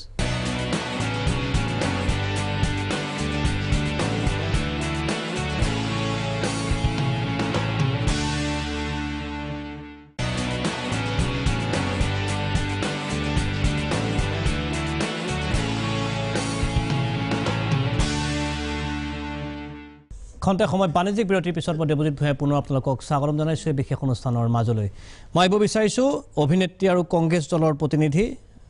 ববিতা শৰ্মাৰ ওচৰলৈ ভূপেন হাজৰিকাৰ মহাপ্ৰস্থানৰ সময়ছোৱাত অসমত কংগ্ৰেছৰ চৰকাৰ চলি আছিল আৰু এই কথা সত্য যে ভূপেন দাৰ প্ৰতি অসম চৰকাৰে সেই সময়ত যথোচিত সন্মান প্ৰদান কৰিলে ভূপেন হাজৰিকাৰ স্বাস্থ্যৰ যতন ল'লে ভূপেন হাজৰিকাৰ স্বাস্থ্যৰ ট্ৰিটমেণ্টৰ সকলোখিনি খৰচ অসম চৰকাৰে ব্যয় কৰিছিল তাত কংগ্ৰেছ দলৰ চৰকাৰৰ কোনো ধৰণৰ হিন্দেৰী কথা মই ক'ব খোজা নাই কিন্তু এই মুহূৰ্তত যেহেতু ভাৰতীয় জনতা পাৰ্টি দলৰ চৰকাৰৰ বিৰুদ্ধে এটা অভিযোগ উত্থাপন হৈছে যে চৰকাৰখনে নিজৰ কেবিনেটৰ সিদ্ধান্তটো কাৰ্যকৰী কৰিবলৈ সক্ষম নহ'ল সমানুপাতিকভাৱে কিন্তু কংগ্ৰেছ দলকো মানুহে কিছু পৰিমাণে অভিযোগৰ আঙুলিত তুলিছে যে আপোনালোকৰ 15 বছৰ চৰকাৰ থাকিল 15 বছৰ চৰকাৰখন থকা সময়ছোৱাত আপোনালোকে কিয় ভূপেন দাৰ এই বিশেষ ঘৰটো সংৰক্ষণৰ ব্যৱস্থা নকৰিলে মই কৈছোঁৱেই যে আপোনালোকে যথেষ্ট পৰিমাণে সন্মান দিলে ভূপেন হাজৰিকাৰ মৃত্যুৰ পিছত যিখিনি কাম কৰিলে নিশ্চয় আপোনালোকক তাৰ বাবে আমি ধন্যবাদ জনাব লাগিব কিন্তু সকলোখিনি কৰিও যেন কিবা এটা কাম আপোনালোকে নকৰিলে যাৰ বাবে এই মুহূৰ্তত আপোনালোকৰ বিৰুদ্ধে অভিযোগৰ আঙুলি তুলিছে এই কথাখিনি কোৱা হৈছে যে প্ৰাৰম্ভিক কামখিনি কংগ্ৰেছ চৰকাৰৰ সময়তে আৰম্ভ হৈছিলে না আছুৱে কৰিছে বুলি কৈছে যে দীপাংকৰ নাথে নেতৃত্ব লৈছিলে আছুৱে কৰা বুলি কৈছে কি আগবাঢ়িলে কংগ্ৰেছৰ ফালৰ পৰা চৰকাৰক দিয়াৰ পিছতে তাৰখিনি প্ৰাৰম্ভিক কামখিনি আগবাঢ়িছে বুলি সকলোৱে কৈছে মই ইমান জ্ঞাত নহয় একজেক্টলি কি হৈছিলে সেই সময়ত কিন্তু মই জানো যে সেইখিনি কাম আৰম্ভ হৈছিল তাৰপিছতে চৰকাৰ চেঞ্জ হ'ল and government is a continuous process যদি এটা চৰকাৰে কিবা কাম আৰম্ভ কৰিছে ইটো চৰকাৰে শেষ কৰিব লাগে গতিকে তেনেধৰণে কামখিনি আৰম্ভ হয় সেইটো কথা সেই মুহূৰ্তত যদি এই ধৰণৰ কংগ্ৰেছৰ চৰকাৰে পদপৰ্যায় আগবঢ়ালেহেঁতেন হয়তো আমি এনেকৈ আজি টক শ্ব' কৰিবলগীয়া নহ'লহেঁতেন কাৰণ এই মুহূৰ্তত সম্পূৰ্ণ বিপৰীত ছবি যুযুধান মূৰ্তি মানে তৃণমূল কংগ্ৰেছ আৰু ভাৰতীয় জনতা পাৰ্টি দলৰ গতিকে এইটো পলিটিকেল ইভেণ্টছৰ কথা আহিব পাৰে এই মুহূৰ্তত সেই মুহূৰ্তত কিন্তু পৰিস্থিতি সেইটো বেলেগ কথা সেইটো আমাৰ লগত আমাৰতো চৰকাৰ তাত নাই এতিয়া ৱেষ্ট বেংগলত আমাৰ চৰকাৰ নাই কিন্তু যিখিনি কাম আৰম্ভ কৰিব লগা হৈছিল আৰম্ভ কৰিছিল আৰু ঠিক তেনেধৰণে ৰসৰাজৰ কথা মই কৈছিলোঁ বাসগৃহৰ কথা সেই সময়ত 2010তে 1 কোটি টকা চেংচন কৰা হৈছিল বুলি মই জানো কিন্তু সেইটো গৈ এতিয়া 50 লাখ হ'লগৈ 1 কোটিটো ক'ত গ'লগৈ এই তেনেকুৱা ধৰণৰ কথা বহুত আহে গতিকে government is a continuous process যিটো কাম আমাৰ চৰকাৰে আৰম্ভ কৰিছিল এইটো বিজেপি চৰকাৰে তাৰ আগবঢ়াই নিলে কিন্তু কিয় নহ'ল সেইটো এটা আপোনালোকে এতিয়া বুজি পাব যে ৱেষ্ট বেংগলৰ চৰকাৰে কিয় নিদিলে সেই পাৰ্মিশ্যন কিন্তু মই প্ৰথমবাৰৰ কাৰণে আপোনাৰ মুখত শুনিলোঁ যে কংগ্ৰেছ চৰকাৰে টালিগঞ্জৰ সেই ঘৰটো প্ৰিজাৰ্ভ কৰিবৰ কাৰণে ষ্টেপ লৈছিল মই নাজানো মোৰ ভুল হ'ব পাৰে কিন্তু মই প্ৰথম শুনিছোঁ লৈছিলে বুলি আপুনি বাইদেউ ছাত্ৰ সন্থাই বাইদেউ মেম'ৰেণ্ডাম দিয়া বুলি কৈছে সৰু অসম ছাত্ৰ সন্থাই মেম'ৰেণ্ডাম দিলে কংগ্ৰেছৰ চৰকাৰক কিন্তু সেই তাৰ পিছত কংগ্ৰেছ চৰকাৰে কি কৰিলে এনেকুৱা মেম'ৰেণ্ডাম মুখ্যমন্ত্ৰী দিল্লী হাজাৰখন যাব পাৰে সেইখনক কি মূল্য দিলে চৰকাৰখনে সেইটো মই কৈছোঁ এতিয়া যে সেইটো মই জ্ঞাত নহয় এই মুহূৰ্তত মই জ্ঞাত নহয় কাৰণ এতিয়া জানো যে কংগ্ৰেছ চৰকাৰে সেইখিনি কাম আৰম্ভ কৰিছিল বুলি মই জানো কিন্তু কাক দিছিলে সেই দায়িত্বটো সেইটো মই নাজানো সেইটো অবভিয়াছলি মই নাজানো এতিয়া এইটো সময়ত কিন্তু মই এইটোৱে ক'ব খোজোঁ যে যিটো কাম যদি আৰম্ভ কৰিছিল আমাৰ চৰকাৰে সেইটো এতিয়া কণ্টিনিউৱাছ প্ৰচেছ হিচাপে বিজেপি চৰকাৰে এতিয়া হাতত লৈ কৰিলে কিন্তু কথাটো হ'ল যে আমাৰ কামটো ষ্টাৰ্ট জিৰ'ৰ পৰা ষ্টাৰ্ট কৰা আৰু মাজৰ পৰা ষ্টাৰ্ট কৰা ডিফাৰেঞ্চ কথা থাকিব জিৰ'ৰ পৰা যাব যিমান সময় লাগিব মাজৰ পৰা যাবলৈ কিন্তু কম সময় লাগিব আপোনালোকে কামটো আগবঢ়াই থৈ গ'ল এতিয়া নিশ্চয় বিজেপি চৰকাৰে উজি হ'ল এনআৰচি কি হৈছে যদি মোক সেইটোৱে ক'ব খোজে এনআৰচি কি অৱস্থা হৈছে মই সিমানলৈ যাব খোজা নাই কিন্তু সব কথা যদি মোক তেনেকে কংগ্ৰেছৰ দিনত যদি আৰম্ভ হৈছে যদি কংগ্ৰেছৰ দিনত আৰম্ভ যদি হয় তাকে বাইদেউ কিবা ক'ব খুজিছে মই কৈছোঁ যে মেম'ৰেণ্ডাম দিয়া বুলি জানো কিন্তু তাৰ পৰৱৰ্তী সময়ত কিন্তু কংগ্ৰেছৰ দিনটো এই কামটো যে আগবঢ়াই নিছে সেই সময়তে কিন্তু আমি কোনো জ্ঞাত সেইটো জ্ঞাত ময়ো নহয় মই সেইটোকে কৈছোঁ সেইটো জ্ঞাত ময়ো নহয় মই এগ্ৰী কৰিছোঁ মই একচেপ্ট কৰিছোঁ সেইটো মই কৈ লওঁ সেইটো জ্ঞাত নহয় বুলি মই কৈছোঁ তাৰ পিছত এতিয়া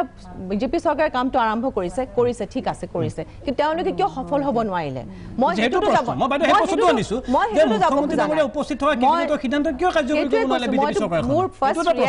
মোৰ ফাৰ্ষ্ট ৰিয়েকশ্যনে সেইটো আছিলে যে আজি যদি তেওঁলোকে আৰম্ভ কৰিছে তেওঁলোকে কিয় সেইটো আণ্ডাৰষ্টেণ্ডিং কৰিব নোৱাৰিলে তৃণমূল কংগ্ৰেছৰ লগত কোনে আৰম্ভ কৰিছে কোনে আৰম্ভ কৰা নাই সেইটো পিছৰ কথা কিন্তু কিয় আৰম্ভ কৰি পেলাইও কামটো শুদ্ধভাৱে কৰিব নোৱাৰিলে মই সেইটো কথা এতিয়াও মই ক'ব খোজোঁ মই আৰু এটা বেলেগ কথা ক'ব খুজিছোঁ কাৰণ চাওক আমাৰ চৰকাৰত বহুত আমি দেখা পাইছোঁ যে কংগ্ৰেছ চৰকাৰে হওক বিজেপি চৰকাৰে হওক অসমত সংৰক্ষণৰ ক্ষেত্ৰত বহুত গাফিলতি আছে সাংস্কৃতিক দিশতে হওক আমাৰ সাংস্কৃতিক যিমান সম্পদ আছে সেই সম্পদবিলাকৰ যিটো সংৰক্ষণ দৰকাৰ সেইটো কিন্তু কোনো চৰকাৰৰ অকণমান সদিচ্ছা থাকিব লাগিব সকলো চৰকাৰৰ সদিচ্ছা থাকিব লাগিব সেই সদিচ্ছাটো কিন্তু খুব কম দেখা পাওঁ আমি কাৰণটো বহুত আছে কাৰণ মই নিজে সুধিছোঁ বহুতক মই যেতিয়া আমাৰ চৰকাৰত থাকোঁতেও মই সুধিছোঁ যে আমাৰ সংৰক্ষণৰ ক্ষেত্ৰত আমি কিয় ইমান পিছ পৰি থাকোঁ আমি বিভিন্ন দেশ যাওঁ আজি ৱৰ্ডছৱৰ্থৰ ঠাই আপুনি চাওক আজি শ্বেক্সপিয়াৰৰ ঠাই আপুনি চাওক যদি ভূপেন হাজৰিকাৰ বাসগৃহটো কিয় ৰাভা ডাঙৰীয়া আজি আমাৰ ইয়াত বহি আছে তেখেতৰ দেউতাকৰ বাসগৃহটো আমি কিয় সংৰক্ষণ কৰিব পৰা নাই বা জোনাকীখন আজি কি অৱস্থা আছে আমি জানো নে নাজানো গতিকে এইটো অকল এটা বস্তু নহয় সামগ্ৰিকভাৱে আমি চাব লাগিব এতিয়া মই শুনি ভাল পাইছোঁ যে বংগদেশত তেওঁলোকে লিষ্টেড কৰিছে যিমানবোৰ হেৰিটেজ বিল্ডিং আছে তেওঁলোকে লিষ্টেড কৰিছে গতিকে অসমত এইটো আৰম্ভ কৰিব পাৰে ঠিক আছে আমাৰ চৰকাৰে নকৰিলে যেনিবা বিজেপি চৰকাৰে কিয় নকৰে তেওঁলোকে আৰম্ভ কৰক কিবা এটা ভাল কাম কৰিবলৈ হ'লে খালি এটা চৰকাৰে কৰিব লাগিব সেইটো চৰকাৰে বিজেপি চৰকাৰেও কৰিব পাৰে গতিকে সেইটো কোনো বাধা নাই তেওঁলোকে মই যেতিয়া ফিল্ম ফাইনেন্সৰ চেয়াৰমেন আছিলোঁ ফিল্ম মিউজিয়াম প্ৰথম ইয়াতে হৈছে গোটেই ভাৰতবৰ্ষত কিন্তু এটাই ফিল্ম মিউজিয়াম যিটো অসমত হৈছে কিন্তু সেই ফিল্ম মিউজিয়ামৰ আজি কি অৱস্থা ভগৱানে জানে আজি আপুনিয়ে কৈছে যে কলাক্ষেত্ৰৰ কি অৱস্থা আমি নাজানো মানুহ যাব নোৱাৰে এতিয়া কলাক্ষেত্ৰত সেই মেইনটেনেঞ্চ কৰাটো আমি কিয় পিছ পৰি থাকোঁ মেইনটেনেঞ্চ আমি কিয় নকৰোঁ মেইনটেনেঞ্চৰ অভাৱ কিয় আছে মাহী মই কওঁ আপোনাৰ মেইনটেনেঞ্চৰ কিয় অভাৱ আছে কাৰণ আমাৰ মেইনটেনেঞ্চ ফাণ্ড নাথাকে আমি সদায় মেইনটেনেঞ্চ ফাণ্ডটোৰ কথা আমি নাভাবোঁ কিন্তু আমি ফিল্ম ফাইনেন্স ডেভেলপমেণ্ট কৰোঁতে বৰুৱা ডাঙৰীয়ে জানিব যে আমি সদায় এটা মেইনটেনেঞ্চ ফাণ্ড দি পেলাই কৰ্পাছ ফাণ্ড দি পেলাই যাতে পিছত আকৌ চৰকাৰৰ ওচৰত হাত পাতিব নালাগে তাৰ কাৰণে আমি এটা মেইনটেনেঞ্চ ফাণ্ড কৰি দিছোঁ ফিল্ম মিউজিয়ামৰ কাৰণে ঠিক তেনেকৈ যিমানবোৰ আমাৰ সম্পদ আছে চবতে সেই মেইনটেনেঞ্চ ফাণ্ড কৰিব লাগে মই আচলতে ভূপেনদাৰ সম্পৰ্কীয় এইটো এটা আলোচনা আৰু ইয়াত মই বিশেষভাৱে ৰাজনৈতিক কথা বতৰাবিলাক মই আনিব বিচৰা নাই কিন্তু কথাটো হৈছে যে অসম চৰকাৰৰ যিখিনি সদিচ্ছা সেই সদিচ্ছাখিনিৰ কথা মই আপোনালোকক কৈছোঁ আৰু আপোনালোকৰ জ্ঞাতাৰ্থে মই কওঁ যে অসমৰ আমাৰ যিবিলাক জনগোষ্ঠীয় যিবিলাক আমাৰ হেৰিটেজ আছে এইবিলাক সংৰক্ষণৰ কাৰণে ইতিমধ্যে অসম চৰকাৰে বিভিন্ন পৰ্যায়ত ব্যৱস্থা গ্ৰহণ কৰিছে আজি যিদৰে ইয়াত আলোচনা হৈছে মণিষা বাইদেউ কৈছে যে ভূপেনদাৰ সেই কলিকতাৰ ঘৰটোত যথেষ্ট তেখেতৰ সৃষ্টিৰাজি এটা মানে খুব এটা নীৰৱ সাক্ষী ঠিক সেইদৰে আজি আপোনাক ক'ব বিচাৰিছোঁ যে মহাপুৰুষ শ্ৰীমন্ত শংকৰদেৱে বৰপেটাৰ যিখন পাটবাউসী সত্ৰ এই পাটবাউসী সত্ৰত প্ৰায় 18 বছৰ 6 মাহ কাল তেখেত আছিল আৰু গুৰুজনাৰ আটাইতকৈ বেছি সৃষ্টিৰাজি পাটবাউসী সত্ৰতে হৈছিল আজি অসম চৰকাৰৰ ফালৰ পৰা ইতিমধ্যে ইনিচিয়েলি 50 লাখ টকা এটা মুকলি কৰা হৈছে এই পাটবাউসী সত্ৰখনৰ সংৰক্ষণৰ কাৰণে সংবৰ্ধনৰ কাৰণে যাতে তাত আমাৰ নতুন প্ৰজন্মই বা এইটো আমাৰ গুৰুজনাৰ সৃষ্টিৰাজি যাতে আমি আৰু আগবঢ়াই লৈ যাব পাৰোঁ এতিয়া কথাটো হৈছে চাওক যে ৰাজ্য চৰকাৰখনৰ ফালৰ পৰা যিখিনি ইনিচিয়েটিভ এই ইনিচিয়েটিভখিনি মই এবাৰ ক'লোঁ আৰু সেইখিনি কথা মই ইয়াত পুনৰাবৃত্তি নকৰোঁ যে ভূপেনদাৰ সম্পৰ্কীয় বা আমাৰ ভূপেনদাই নহয় আমাৰ যিসকল মহাপুৰুষ বা যিসকল আমাৰ ৰাজ্যখনৰ সাংস্কৃতিক জগতখনক চহী কৰি যোৱা যিখিনি ব্যক্তিত্ব যিখিনি বৰেণ্য ব্যক্তিত্ব এইসকলৰ ক্ষেত্ৰত চৰকাৰৰ দৃষ্টিভংগীটো ইতিবাচক আৰু আমাৰ চৰকাৰখনৰ উত্তৰ বিচাৰিব মই সেই উত্তৰটোকে দি আছোঁ অসমীয়া মানুহে নিজৰ লগত ৰাখিব নোৱাৰিলো অসম চৰকাৰে নিজৰ লগত ৰাখিব নোৱাৰিলে প্ৰচেষ্টাৰ কথা নিশ্চয় কথাটো সেইটোৱেই যে এতিয়া কি পালো পৰীক্ষা দি পেলাই মানে উত্তৰটো হ'ল এইটোৱেই যে পশ্চিমবংগ চৰকাৰ মুখ্যমন্ত্ৰী কৈছে যে ভূপেন দা তেখেতসকলৰ আজি আপুনি চাওক শিল্পীক আপুনি কোনো কাৰণত এটা ভৌগোলিক পৰিধি আপুনি ৰাখিব নোৱাৰে শিল্পী আৰু ভূপেন দা হৈছে বিশ্বশিল্পী গতিকে ভূপেন দাক আজি পশ্চিমবংগৰ মুখ্যমন্ত্ৰী মমতা বেনাৰ্জীয়ে আজি আদৰ কৰা বা পশ্চিমবংগৰ ৰাইজে আদৰ কৰা মানে সেইটো আমাৰে গৌৰৱ কিন্তু আমাৰ কথাটো হ'ল যে সংৰক্ষণটো কৰিবৰ কাৰণে অসম চৰকাৰ আগ্ৰহী আৰু অসম চৰকাৰক এতিয়া পশ্চিমবংগৰ চৰকাৰে সেই এডভান্টেজটো দিব বিচৰা নাই আজি ৰেজিষ্ট্ৰেশ্যন কৰিবলৈ দিয়া নাই তাৰ বিপৰীতে তেখেতসকলৰ হেৰিটেজৰ লিষ্টত এই ঘৰটো আহিছে এতিয়া হেৰিটেজটো যদি তেখেতসকলক সংৰক্ষণ কৰে মই ভাবোঁ যে আমি অসমীয়া হিচাপে আমি এইটো বেয়া পোৱা উচিত নহয় যদি পশ্চিমবংগ চৰকাৰে কওক অসম চৰকাৰে কওক ভূপেন দাৰ ঘৰটো সংৰক্ষণ হ'ব লাগে এতিয়া কথাটো হৈছে এনেকুৱা ধৰণৰ চাব ৰাজনৈতিক কথা বতৰা আচলতে মই ইয়াত ক'ব বিচৰা নাই যদিও এটা কথা কওঁ বাইদেৱে কৈ আছে যে কংগ্ৰেছ দলৰ চৰকাৰৰ দিনত কি ইনিচিয়েটিভ লৈছিলে তেখেতে নাজানে কমাৰ্চিয়েল বেগ ল'ব মোক আপুনি কৈ ল'ব দিয়ক বাইদেউটো আমাৰ হেৰিয়াৰ আছিলে জ্যোতিষ চিত্ৰবনৰ অধ্যক্ষ আৰু ফিল্ম ফাইনেন্সৰ তেখেত অধ্যক্ষ আছিল গতিকে কালচাৰেল এফেয়াৰ্ছ ডিপাৰ্টমেণ্টটোত তেখেত আছিল গতিকে ৰাজ্য চৰকাৰে ইনিচিয়েটিভটো ল'লে কালচাৰেল এফেয়াৰ্ছ ডিপাৰ্টমেণ্টৰ যোগেদি ল'লেহেঁতেন এই কথাখিনি তেখেতে জানিলেহেঁতেন আচলতে কংগ্ৰেছ দলৰ চৰকাৰৰ দিনত এই ইনিচিয়েটিভ লোৱা নাছিলে আৰু এইটো কথা চাওক যে আমাৰ চৰকাৰে ভাৰতীয় জনতা পাৰ্টীৰ চৰকাৰে ভূপেন দাক ভাৰত ৰত্ন প্ৰদান কৰিছে গতিকে এই চৰকাৰখনে যদি ভূপেন দাক ভাৰত ৰত্নৰ দৰে সৰ্বোচ্চ সন্মান প্ৰদান কৰিব পাৰে তেতিয়াহ'লে এই ঘৰটো সংৰক্ষণ কৰাটো একেবাৰে সৰু কথা আৰু এইটো কৰিবৰ কাৰণে ইনিচিয়েটিভ লৈছে এতিয়াও আমাৰ চৰকাৰৰ প্ৰচেষ্টাটো এতিয়াও অব্যাহত আছে আমাৰ প্ৰচেষ্টাটো অব্যাহত আছে আৰু এই প্ৰচেষ্টাটো এতিয়াও অব্যাহত থাকিব আৰু আগন্তুক সময়খিনিত যাতে এইখিনি কৰোঁ আপুনিহে কৰি আছিলে আপোনালোকে মোক প্ৰৰোচনা দিছে কাৰণে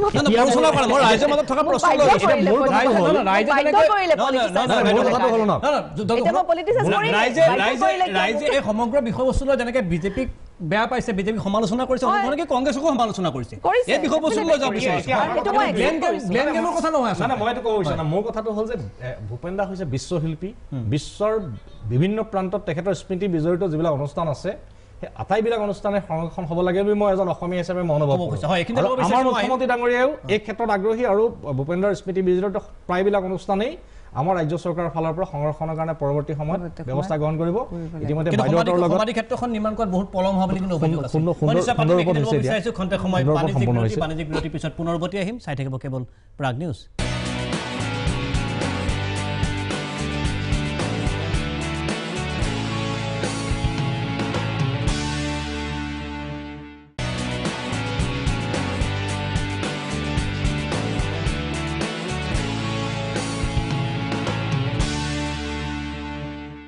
খন্তে সময় বাণিজ্যিক বিৰতিৰ পিছত প্ৰাগ নিউজৰ বিশেষ সম্প্ৰচাৰলৈ মই দেৱজিৎ ভূঞাই পুনৰ আপোনালোকক স্বাগতম জনাইছোঁ মই আহিব বিচাৰিছোঁ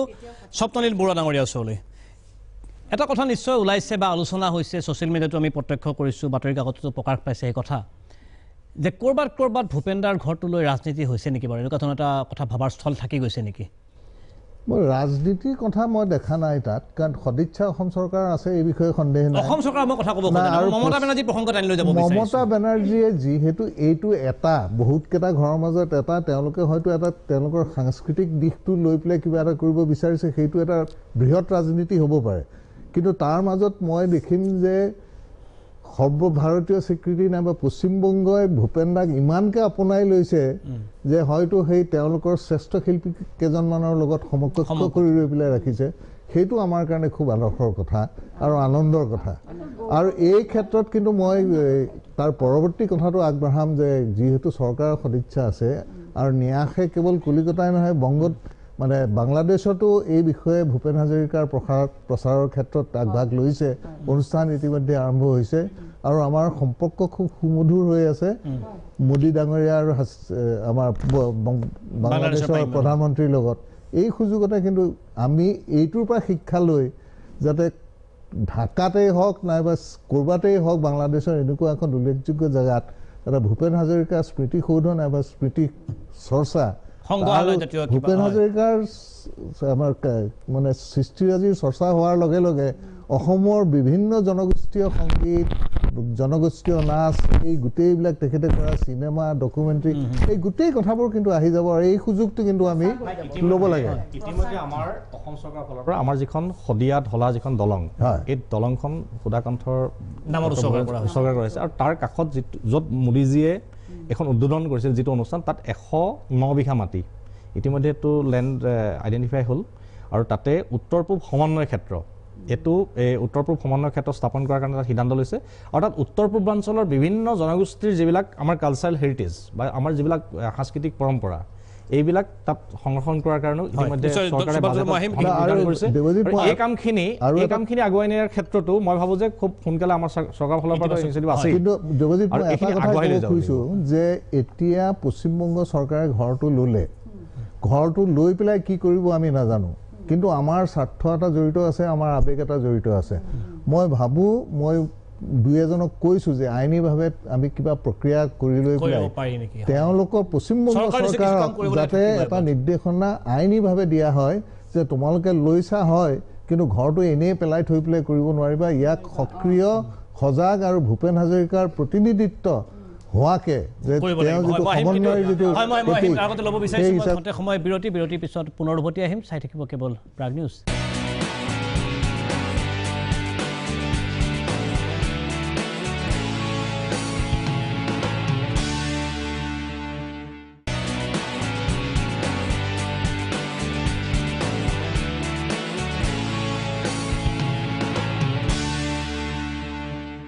খন্তে সময় বাণিজ্যিক বিৰতিৰ পিছত মই দেৱজিৎ ভাই বিশেষ অনুষ্ঠানলৈ পুনৰ আপোনালোকক স্বাগতম জনাইছোঁ মই আহিব বিচাৰিছোঁ পৃথ্বীৰাজ ৰাভাৰ ওচৰলৈ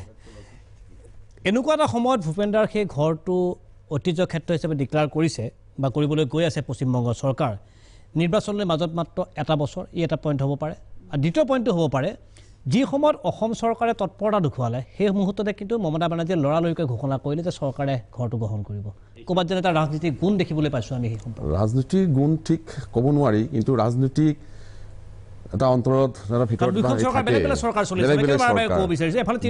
চৰকাৰৰে দুইখন চৰকাৰ ক'ব নাপায় এইবিলাক কথা দুইখন চৰকাৰৰ নিৰ্বাচন আহি আছে সেইটোৱে অসমত 21ত ঠিক তেনেকৈ পশ্চিমবংগতো নিৰ্বাচন আহি আছে কিন্তু এটা কথা ঠিক মানে মই নাভাবোঁ যে চৰকাৰে অসম চৰকাৰৰ কথা ক'ব বিচাৰিছোঁ তেওঁলোকে সদিচ্ছাটো বহুত দিনৰ আগতে দেখুৱাইছিল মই নাভাবোঁ যে ইয়াৰ আগত কিবা ভোটৰ ৰাজনীতি থাকিব পাৰে তেওঁলোকে সদিচ্ছাভাৱে আগবাঢ়িছিল আমিও আগতে কৈছোঁ যে কিন্তু মই সুধিব বিচাৰিছোঁ যে মমতা বেনাৰ্জীৰ পাৰ্টটোৱে মই জানিব বিচাৰিছোঁ আপোনাৰ পৰা আচলতে মমতা বেনাৰ্জীয়ে যদি ৰাজনীতি কৰিলে বুলি ভাবিলোহেঁতেন যদি অসমীয়া মানুহ যদি লাখ লাখ তাত থাকিলহেঁতেন ভোটাৰ হিচাপে তেতিয়া মমতা বেনাৰ্জী ৰাজনীতি কৰিব পাৰে কিন্তু লাখ লাখ ইমান লাখ লাখ ভোটাৰ নাই যে অসমীয়া ভোটেৰে কিন্তু ভূপেন হাজৰিকাক ভাল পোৱাটো লাখ লাখ মানুহ আছে তাতে ভূপেন হাজৰিকাক ভাল পোৱা মানুহ লাখ লাখ আছে আপুনি চাওক পশ্চিমবংগৰ বাতৰি কাকতত পপূৰ্বাঞ্চলৰ খুব গুৰুত্ব সহকাৰে পিঠা ডাঙৰীয়া যিটো ৰাজনীতি আমি অসমত কৰোঁ সেই ৰাজনীতি কিন্তু এই বেংগলত ভূপেন হাজৰিকাক লৈ নহয় মই সদিচ্ছা এটা কথাই ক'ব খোজোঁ যে সৰ্বানন্দ সোণোৱাল ডাঙৰীয়াৰ চৰকাৰ অসমত আছে বিজেপি চৰকাৰ তাত মমতা বেনাৰ্জী ডাঙৰীয়াৰ চৰকাৰ আছে যি অনুষ্ঠানে নকৰক কিয় অনুষ্ঠানটো মমতা বেনাৰ্জী চৰকাৰেই ৰাখক পশ্চিমবংগ চৰকাৰেই ৰাখক কিন্তু মোৰ ডিমাণ্ড অসমীয়াৰ ডিমাণ্ড হৈছে মই ক'ব খুজিছোঁ অসমীয়াত্ব তাত থাকিব লাগে মমতা বেনাৰ্জী ডাঙৰীয়ানীক মই এটা অনুৰোধ কৰিব খুজিছোঁ এই অনুষ্ঠানৰ ফালৰ পৰা মজিয়াৰ পৰা যে মমতা বেনাৰ্জী ডাঙৰীয়া আপুনি যদিও সেই অনুষ্ঠান সেই ঘৰটো সংৰক্ষণ কৰি আপুনি আপোনাৰ চৰকাৰৰ অধীনত নিব খোজে তেনেহ'লে আপুনি এটাই কথা মনত ৰাখিব লাগিব যে অসমীয়াৰ যিটো স্বাভিমান এই স্বাভিমানটো ৰাখিব লাগিব অসমীয়াৰ মৰ্যাদা ৰাখিব লাগিব ইতিমধ্যে যিটো কথা ক'লে হিতেন খোৱা ডাঙৰীয়া যে অসমৰ মাননীয় মুখ্যমন্ত্ৰী সৰ্বানন্দ সোণোৱাল ডাঙৰীয়াক মমতা বেনাৰ্জীয়ে কৈছে যে ভূপেন দা আপোনালোকৰ নহয় আমাৰ ভূপেন দা এই ঘৰটো যে পৰৱৰ্তী পৰ্যায়ত তেনেকুৱা এটা ৰিফ্লেকশ্যন নহ'ব তাৰ কি মানে আছে সেইটো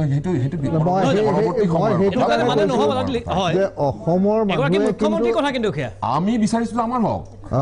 আমি এতিয়া এইখন মজিয়াৰ পৰা কৈ আছো এখন আমি ল'ব লাগে মই আমতে কৈছো যে আমি অসমীয়া এইটো এৰি দিছো এই ন্যাসৰ ফালৰ পৰা হওক অসম চৰকাৰৰ ফালৰ পৰা হওক মই মাননীয় মুখ্যমন্ত্ৰী ডাঙৰীয়াক মই অনুৰোধ কৰিম এইখন মজিয়াৰ পৰা যে মুখ্যমন্ত্ৰী ডাঙৰীয়া এতিয়াও সময় আছে যিটো ন্যায়িক যিটো কথা ওলাইছে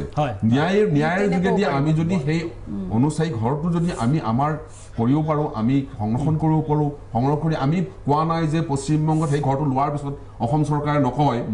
মোৰ ধাৰণা যে পশ্চিমবংগত ভূপেন হাজৰিকাৰ কোনো অৱদান নাছিলে আৰু ভূপেন গতিকে মুখ্যমন্ত্ৰী ডাঙৰীয়াই এতিয়াও সদিচ্ছা এতিয়াও আছে আৰু সদিচ্ছা থাকিব মই এতিয়াও ভাবোঁ যে মুখ্যমন্ত্ৰী ডাঙৰীয়াই এতিয়া ইনিচিয়েটিভ লওক কিন্তু যিটো টেকনিকেল প্ৰব্লেম মই যিটো ভাবিছোঁ যে হ'ব পাৰে যে মই বাৰে বাৰে এটা কথা কৈছোঁ দুয়োগৰাকী মুখ্যমন্ত্ৰীকে সাপ নেউলৰ সম্পৰ্ক এই মুহূৰ্তত দলগতভাৱে এই দুগৰাকী মুখ্যমন্ত্ৰী একেলগে বহিলে কিমানটো এটা চলিউশ্যন ওলাব এইটো এটা কথা যদি ৰাজনীতিয়ে হয় তেওঁ ৰাজনীতিৰ ফালৰ পৰা তেওঁকো হেঁচা দিব পৰা যায় মমতা বেনাৰ্জীয়ে যদি ধৰি লৈছোঁ যে তেওঁৰ বদান্যতা নাইবা সকলোকে সামৰি চবকা সাথ চবকা বিকাশ কৰিব বিচাৰিছে তেনেহ'লে তেওঁ অসমীয়া মানুহখিনিৰ যিহেতু কলিকতাৰ লগত এটা ঐতিহাসিক সম্পৰ্ক আছে অসম চৰকাৰে কেবিনেটত তেওঁলোকে ডিচিশ্যন ল'লে আৰু মমতা বেনাৰ্জীয়ে খুব লৰালৰিকৈ কামটো কৰি পেলালে চৰকাৰখনে গমেই নাপালে অসম চৰকাৰখনে এইটো এটা নিশ্চয় খুব মন কৰিবলগীয়া অসম চৰকাৰ সদায় সেইটো হয় ন সদায় জ্যোতি ভাৰতী হ'ল হিতেশ হাজৰিকা যেতিয়া প্ৰাক্তন আমাৰ মুখ্যমন্ত্ৰী হিতেশ হাজৰিকাৰ দিনত জ্যোতি ভাৰতীখন ল'ব জ্যোতি ভাৰতীৰ ডিছকাশ্যন হ'ল জ্যোতি ভাৰতীৰ বাণী বন্ধন এটা হেৰি হ'ব ৰেকৰ্ডিং ষ্টুডিঅ' হ'ব অমুক হ'ব তমুক হ'ব জ্যোতি ভাৰতীটো কি আছে তাতে জিলা অফিচ এটা হৈ আছে ন পশ্চিমবংগত চৰকাৰ এগৰাকী বিষয়া আছে এটা অফিচ আছে অসম চৰকাৰৰ তাতে তেওঁলোকে ভুল নাপালে আচৰিত কথা কিন্তু হয় ল'ব বিচাৰিছোঁ খন্তেক সময় বাণিজ্যিক বিৰতিৰ পিছত মই পুনৰ উভতি আহিম চাই থাকিব কেৱল প্ৰাগ নিউজ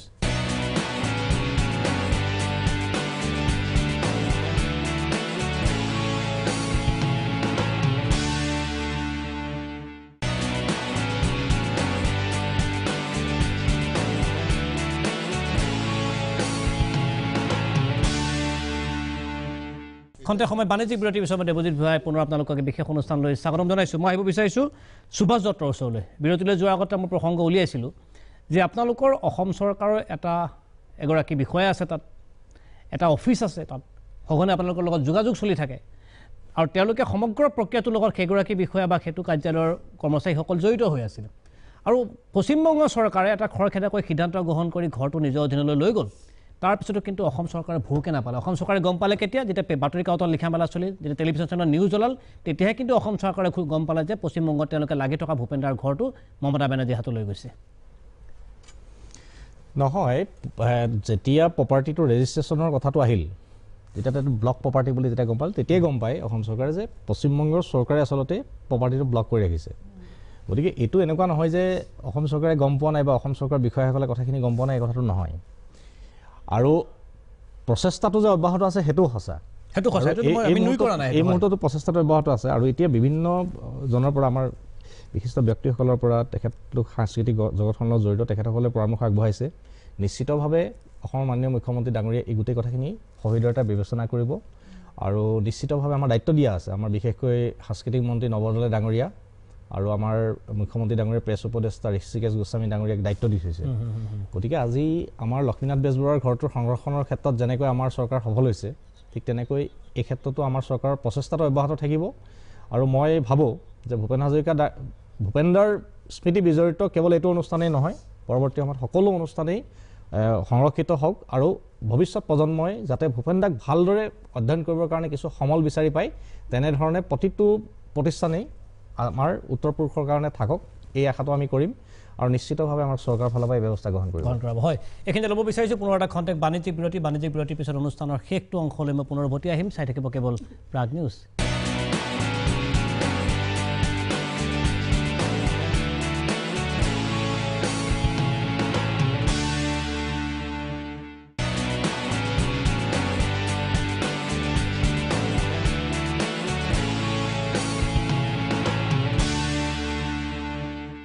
খন্তেক সময় বাণিজ্যিক বিৰতিৰ পিছত প্ৰাগ নিউজৰ বিশেষ সম্প্ৰচাৰলৈ মই দেৱজিৎ ভূঞাই পুনৰ আপোনালোকক স্বাগতম জনাইছোঁ হিতেশ হাজৰিকাই কিবা ক'ব খুজিছিল আমাৰ সময় প্ৰায় শেষ হৈ আহিছে খুব চমুকৈ যে ইয়াতে অসম চৰকাৰে যেতিয়া যিহেতু এটা হেৰিটেজ প্ৰপাৰ্টি বুলি তেওঁলোকে অলৰেডি ডিক্লেয়াৰ কৰিছে আৰু হয়তো হৈ যাব তে তেওঁলোকে এটা ফ্লেট এটা পৰ্চন সেই গোটেই ঘৰটোৰ এটা ফ্লেট য'ত আপোনাৰ 6টা হেৰি আছে 6টা ফ্লেট আছে এপাৰ্টমেণ্ট তো এইটো যদি হেৰিটেজ প্ৰপাৰ্টি বুলি কয় সেইটো গোটেই ঘৰটোৱে সংৰক্ষণ কৰাৰ